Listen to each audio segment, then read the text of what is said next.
হয়, এই মুহূৰ্তত দিবলৈ ওলাইছোঁ এটা অতি গুৰুত্বপূৰ্ণ খবৰ। অহা 19 তাৰিখত যি হ'বলগীয়া হেল্থ ডিপাৰ্টমেণ্টৰ গ্ৰেড 4 ৰাইটেন এক্সাম আছিল, সেই এক্সামটো অলৰেডি ইতিমধ্যে পষ্টপন হৈছে আৰু বিশেষ কাৰণত এই এক্সামটো পষ্টপন কৰা হৈছে।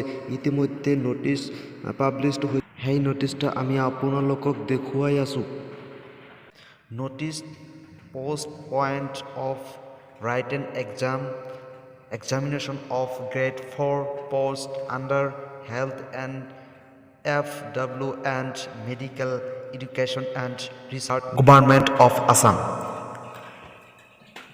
In reference to the notice no Janashayan D/5125/22 dated 10/6/2022.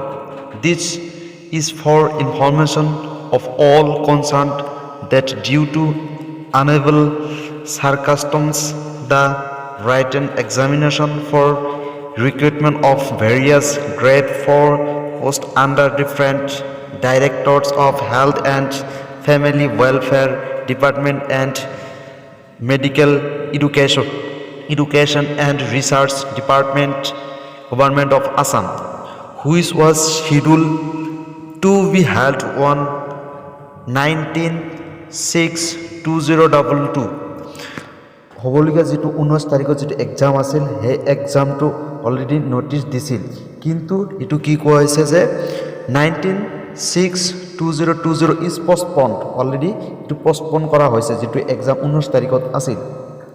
এতিয়া কি কৈছে চাওক, তাৰপিছত the written examination will now be held on 3/7/2022 from 11 AM to 12:30 PM।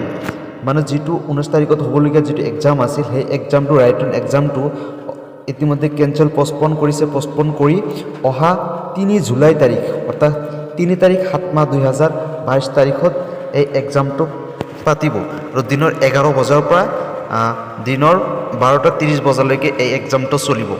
গতিকে এই এক্সামটো আপোনালোকে ইয়াৰ অফিচিয়েল ৱেবছাইটত গৈ চাব পাৰে আৰু ইয়াতে আপোনালোকে চাওক, ছিগনেচাৰ হৈছে ডিৰেক্টৰ আয়ুষ আছাম, তাৰপিছত চাওক director of medical education Assam, signature কৰিছে অলৰেডি 16 তাৰিখত ছিগনেচাৰ কৰিছে। এইটো চাওক 16/6/2022।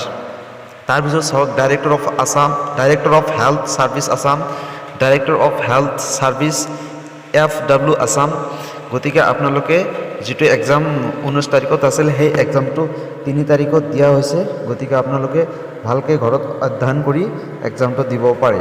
গতিকে আজিৰ ভিডিঅ'টো এইখিনিয়ে, ধন্যবাদ।